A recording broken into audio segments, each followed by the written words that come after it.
नमस्कार. अश्विन अमावस्येला लक्ष्मीपूजन केले जाते.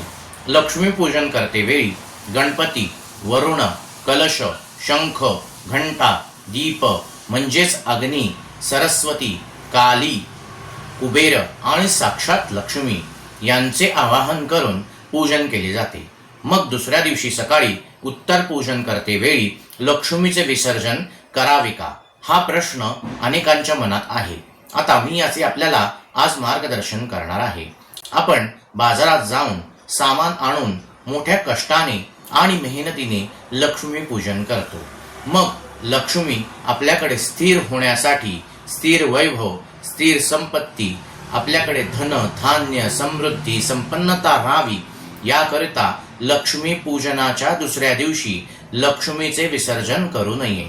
कारण लक्ष्मी जर विसर्जित केली तर आपल्याला स्थिर वैभव, स्थिर संपत्ती हे लवकर प्राप्त होत नाही. त्यामुळे फक्त गणपती, वरुण, शंख, घंटा, दीप, कलश, सरस्वती, कुबेर आणि काली यांचे विसर्जन करावे. परंतु लक्ष्मीचे विसर्जन शक्यतो करू नये.